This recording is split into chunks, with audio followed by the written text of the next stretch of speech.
Chapter 43. After Everything. December 25th, 2086. Cape Canaveral, Florida. Inez fought down a sense of panic as she walked swiftly through the Apollo Center basement. Alongside the other 28 rescuers, she took a census of the many children they had just taken charge of. There were 18 species present: Partogans, Lavakians, Ashurians, Celt, Amadi, Vanians, Mykor, Higarans, Tidani, Vagar, Saibon, Morbazak, Tobari, Skildari, Vor, Kelazon, Blorg, and Ozcox. After some frantic headcounting, Inez, Victoria, Lawrence, and Irabik agreed that there were a total of 213 children in the Apollo Center. "One Higaran frigate could take them all," Brunhan said. "We just need to hold out until McCavity gets here." "This building is not a good position to defend," Colonel Sharp said from the stairwell. "Too many windows, too many entrances, too close to those damn star cruisers. If we're going to move to the VAB, it's now or never."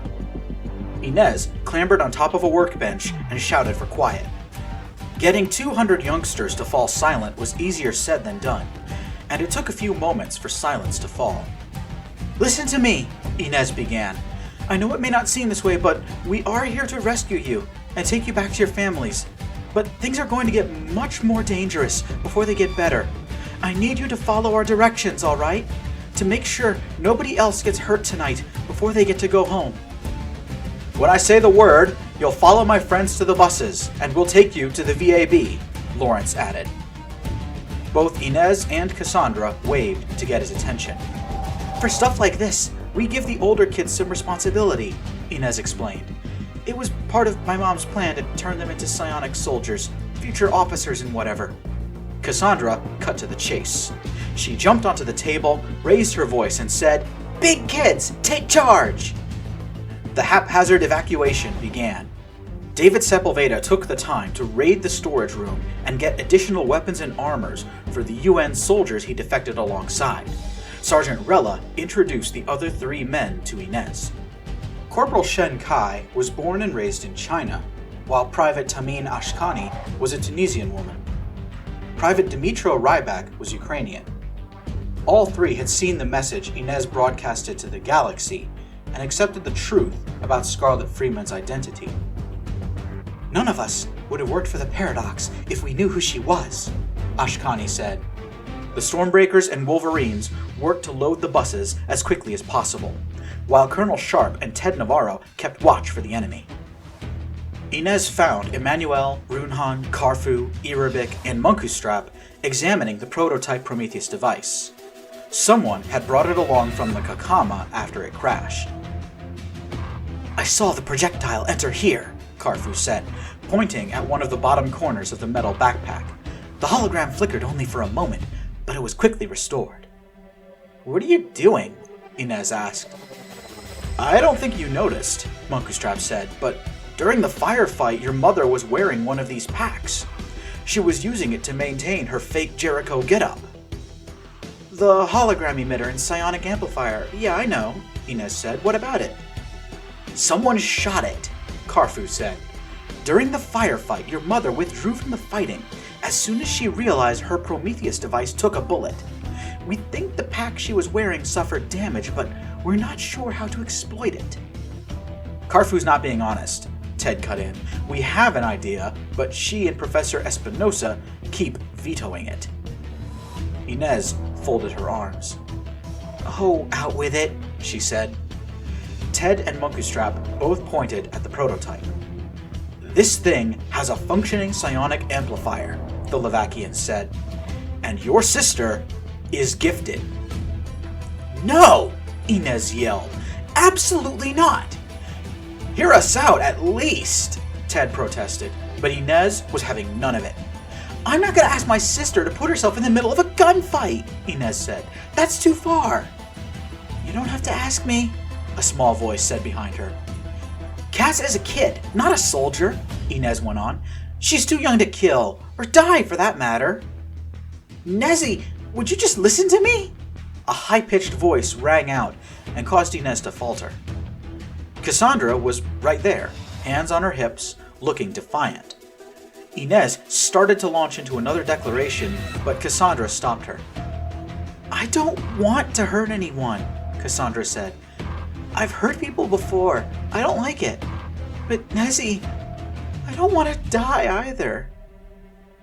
Inez felt the wind leave her chest. Of course, she had forgotten that, despite her age, Cassandra understood the full gravity of the situation, and the 11-year-old comprehended the fact that her life could end just a few minutes or hours from now. Cassandra's voice cracked as she spoke. "Nezzy, those bad guys are gonna kill us if they get the chance," Cassandra said. "Please, I don't wanna..."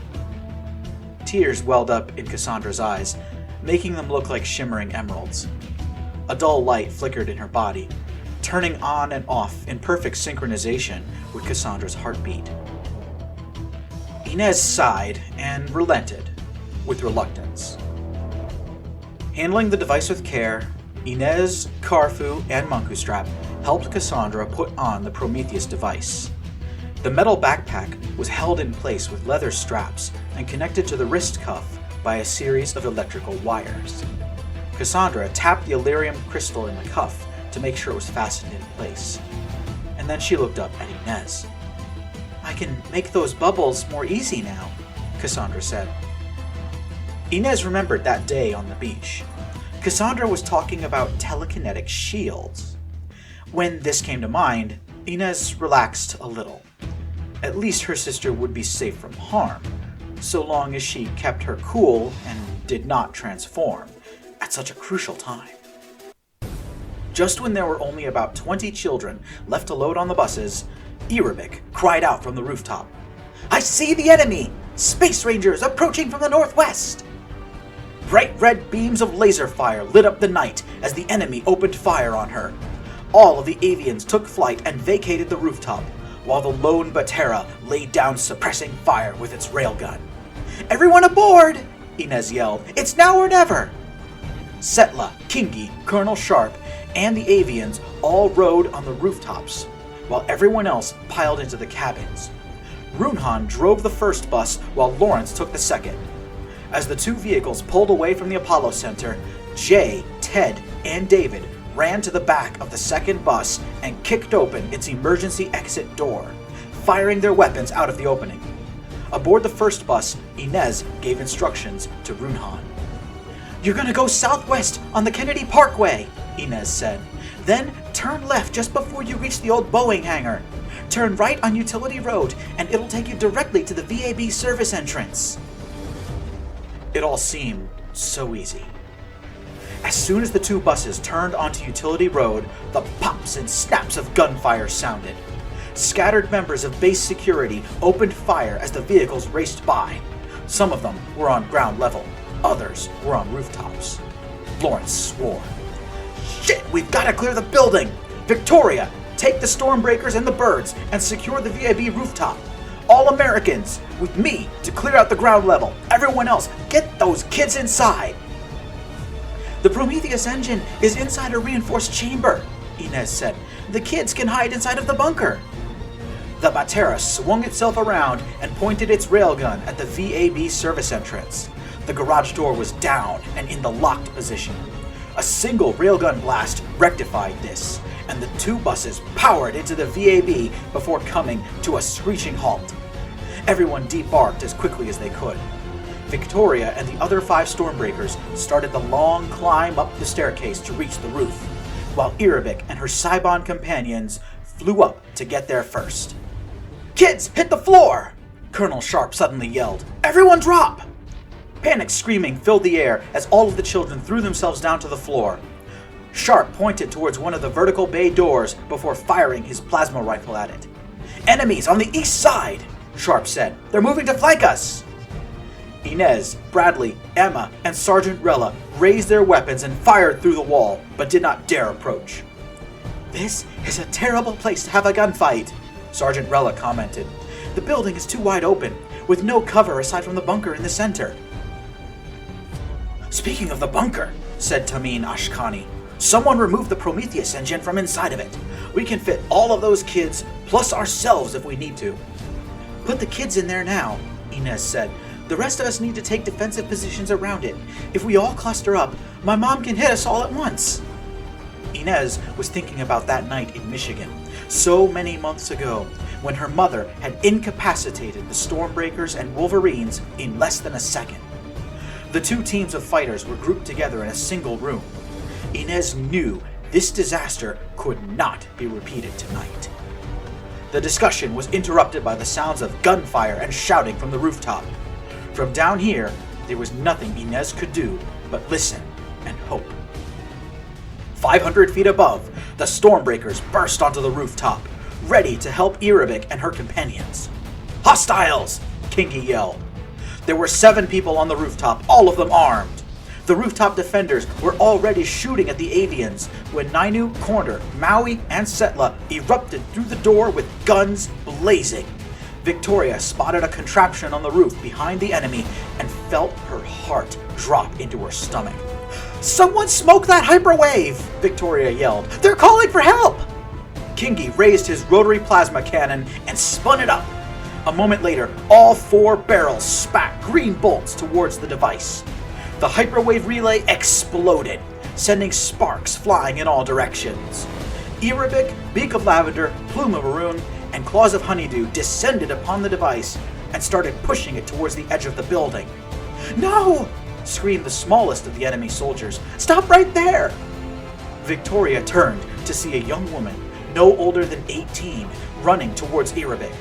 The avian senator had no idea she was about to be shot in the back. "Freeze!"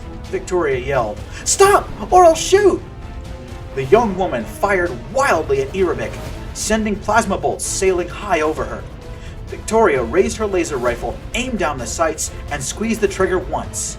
A single beam of red light sailed through the darkness and struck the attacker squarely in the chest.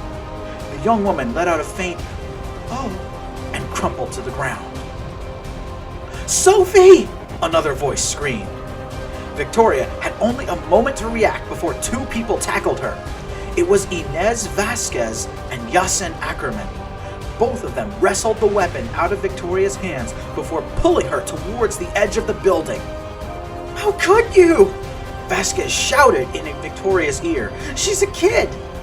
I need help," Victoria called out. A moment later, Corder pounced. Vasquez and Ackerman both released Victoria and tried to face the new threat. Corder snarled at them both, causing the enemy to each take a step backwards.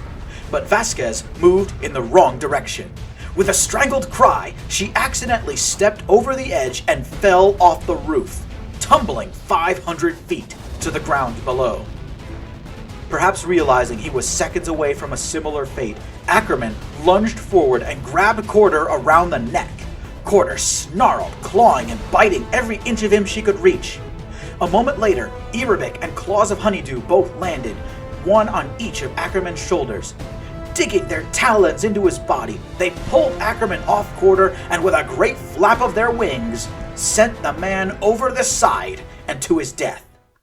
Finally, the rooftop was clear, or at least the fighting was stopped. "Oh, holy mother of Jericho!" Nainu gasped. "Vicky, get over here!" Victoria broke away from Corder and raced to Nainu's position. The little lizard was holding the hand of the young woman Victoria had shot only moments before. Victoria looked into her eyes and felt as though the entire world was crashing down around her. It was Sophie Murphy, her half-sister. Victoria fell to her knees and grabbed at her step-sibling. "What? I don't... What happened?" Victoria could barely speak. I need a medikit here! Someone, please!" Sophie squeezed Victoria's hand to get her attention. Victoria looked down to see her sister's mouth was moving, but only the slightest whisper came out. She leaned in close so that she could hear every word. 49 degrees, 36 minutes, 15.83 seconds. North, Sophie whispered. 3 degrees. 3 3. Sophie's final breath caught in her throat as she desperately tried to force more air into her lungs. She strained and struggled to get those last few words out as her body failed. Inez could hear Victoria's anguished scream from the ground level, and she felt a new wave of fear wash over her. She could only hope that her cousin was unharmed, though that seemed very unlikely right now. Even so, Inez had a much bigger problem on her hands. "We're surrounded!" Naveen Soban reported. "Space Rangers are taking up positions on the buildings around us, and we've got 9 sectopods coming up the parkway from the south. They'll be on us in just a few minutes." Karfu, Mitro Ryback, and Emma quickly scrambled to get the last of the children into the bunker. Lawrence started pointing out places along the building that could be turned into defensive positions. "McCavity is coming," he said. "We just need to hold out." Inez looked around and saw Jay trying to barricade one of the doors. She moved to join him, but felt a small hand tugging at her arm. "Wait a sec," Cassandra was saying. "I can help." Inez fought down the urge to tell Cassandra to go inside of the bunker. "Okay, how can you help?" Inez said slowly. I think I can put a bubble around the building," Cassandra replied.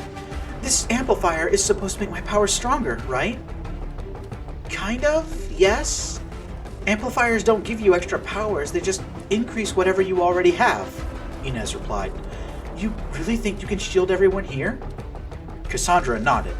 She looked apprehensive, but Inez could detect a small undercurrent of confidence deep within her little sister. Reluctantly, Inez agreed. Outside, Rafi Bakir stood in the parking lot by the ruins of NASA's once famed countdown clock. Behind him, the historic launch sites could just barely be seen. In front of Rafi, he could see most of Kennedy Space Center.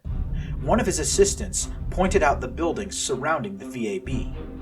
Rafi could see Space Rangers taking up positions on their rooftops and on the roads surrounding the facility. "We have a report," said the assistant. "Thermal optics tells us that all of the Xeno kids are inside of the Prometheus bunker, and the bunker itself is now sealed. All remaining contacts at the VAB are hostile." Rafi folded his arms and smirked. "Good," he said. "Now we can engage them without restraint. Give the word for all soldiers and sectopods to open fire. Do not enter the structure. Shoot the hostiles through the walls. We'll deal with the Xeno kids once the Stormbreakers and their friends are dead." At his words, the darkness lit up once more. Hundreds of rifles, machine guns, cannons, and other lethal weapons opened fire. The sound of the attack rolled across the compound like thunder. Flashes of laser and plasma weapons briefly turned night into day. Nearly 500 soldiers aimed their weapons at the VAB, shooting blindly into the facade in hopes of killing Inez and her friends through the walls. And the structure was being attacked from all sides. There was nowhere to hide for anyone within. Rafi watched the attack play out with some satisfaction, but he was distracted when his assistant raised his radio to listen to a message. "Intel, this is 1st Platoon. How many hostiles did you say were on the roof?" said a voice on the radio. The assistant quickly replied, "1st Platoon, Intel here. I told you there were 10 hostiles on the roof. 4 avians plus the 6 Stormbreakers." "Negative," replied the 1st Platoon leader. "We count 11 now. A girl just appeared up there. Not from the stairwell, she just appeared out of thin air. I don't know how to say this, but the girl who just popped out of nothing? She's... Rafi did not need to listen to the radio anymore. He could see for himself. On the roof of the VAB, he, and everyone else for that matter, could see a brilliant point of yellow light, one that seemed to be glowing brighter and brighter with every passing moment. All 9 of the sectopods stood up to their full height, turning their heavy cannons against whatever this thing was. But Rafi, from his distant vantage point, could see what others could not. Laser beams, plasma bolts, and Gauss slugs were flying toward the strange glowing light, but none reached their target. They were being deflected. He could see each projectile take a hard 10-degree turn in midair, missing the target by a wide margin. Beam weapons were even more apparent, bending and refracting in midair as though striking a mirror. "Cease fire!" Rafi yelled. "Everyone hold your fire!" The order went out, and after a few moments, all of the guns at the Kennedy Space Center fell silent.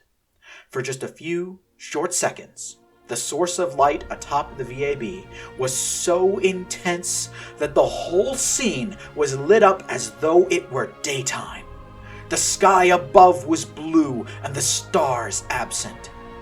Long shadows were casted from the VAB in all directions, and Rafi felt so warm that he wanted to take off his armor. Then, as quickly as it appeared, the light went out. Cape Canaveral was plunged into darkness once more. Up above, the stars winked back into view. Inside the VAB, Emma let out a cheer. "They quit firing!" All of the other rescuers, who were starting to appreciate just how narrowly they had escaped death, joined her. The VAB was in ruins. Thousands of holes were punched in the wall by weapons fire. Metal scaffolding, pulverized by laser beams, had fallen to the floor. Smoke and flames crawled up the southern wall, and yet no one was dead. Nobody was even so much as hurt. "That was insane!" Naveen yelled. "We should all be dead by now. What happened?" The answer was standing just to the side of the Batera warform. Cassandra was bracing herself against Inez, struggling to remain standing up. Both of her arms were extended out from her, and she looked a little like an old-world crucifix. Cassandra's body was flickering intensely as psionic energy rippled out from her. Inez could tell she was suppressing an imminent transformation. "Okay, Cass, that's enough," Inez said. "That's enough!" Cassandra lowered her arms, took a deep breath, and collapsed to her knees. Green lights continued to flash inside of her torso, but with less intensity. Cassandra bent over and rested on her hands and knees, panting heavily. Her long black hair fell over her face, hiding it from view. Inez put one hand on the back of her sister's head. "You did great, Cass," Inez said. I guess I misjudged you. I'm sorry." Up on the rooftop, the Stormbreakers, Erabik, and the trio of Cybon were staring dumbfounded at one particular spot on the roof. Corder's jaw hung open, as did Setla's and Maui's. "Was that who I thought it was?" Erabik breathed. "I hope so," Kingi replied. "I pray to every god or spirit ever imagined that we just saw who we thought we saw." A distant noise roused everyone from their shock. "Look!" Corder cried out. "Look to the north!" Even in the darkness of the night, there was no mistaking the shimmering form on the horizon. A column of battle tanks was thundering at high speed down the main road. Maui quickly put on his smart glasses and scanned the incoming vehicles. His heart leapt with joy so much that he jumped into the air and cried out, "It's McCavity! He's brought the GDF!" The joyful news quickly made its way throughout the whole VAB, and all 29 defenders raised their voices in celebration. A formation of nearly 100 armored vehicles from the Galactic Defense Force raced down the road toward the Kennedy Space Center. Tidani battle tanks formed the vanguard, while Vur and Skildari hovercraft formed the main body. Partogan artillery brought up the rear. At the very head of the formation was a Levakian siege tank, a massive hovercraft with a railgun mounted on its turret. General McCavity of the GDF was standing up in the commander's seat, his head sticking out of the turret. In his left paw, he wielded a slug-thrower rifle, while in his right, he carried the flag of the Partogan Levakian Commonwealth.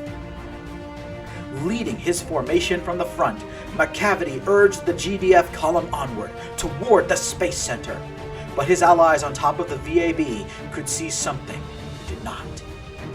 "Oh no!" Irabik shouted. "Look out!" With a great roar that drowned out all other noises, white flames rose up from the dry docks near the Apollo Center. Silhouetted against these flames, 3 shapes rose into the night sky. It was the Prophet-class command cruisers. "Oh, holy Jericho!" Victoria gasped. One by one, the Stellaris, Confucius, and Zoroaster rose into the night. Aboard the Stellaris, Commodore Lorenzo Vargas took control. Yaroslav Dotsenko, Akbar Saraki, and Zhen Li took their posts on the bridge. None of them had anything to say about Inez Espinosa's defection. They all knew which side of this battle they were on. "Commodore, I detect 96 GDF military vehicles on the road below us," said Zhen Li. "Transmit their location to the Zoroaster and Confucius," Commodore Vargas said. "I want all 3 vessels to open fire on that convoy." Standing atop the VAB, there was nothing the Stormbreakers could do, but they tried. Maui fired his laser rifle into the air, sending 3 bolts up at a time. Corder jumped up and down, waving her arms desperately. Setla shouted and screamed. Victoria tried to contact McCavity via radio, but did not know what frequency he was on. Kingi fired his plasma cannon at the trio of rising starships. Nainu prayed to Jericho. All 3 cruisers rose to about 1,000 feet of altitude. Then their turrets swiveled to face the GDF convoy. Simultaneously, the cruisers opened fire. Mass drivers and ion cannons tore through the ranks of the Galactic Defense Force. Tanks exploded, their crews incinerated. Armored personnel carriers fell into fresh craters before being buried in mud and swamp water. GDF soldiers tried to flee to either side of the road, only to be cut down by precision blasts from energy cannons. Finally, a single missile shot away from the Zoroaster.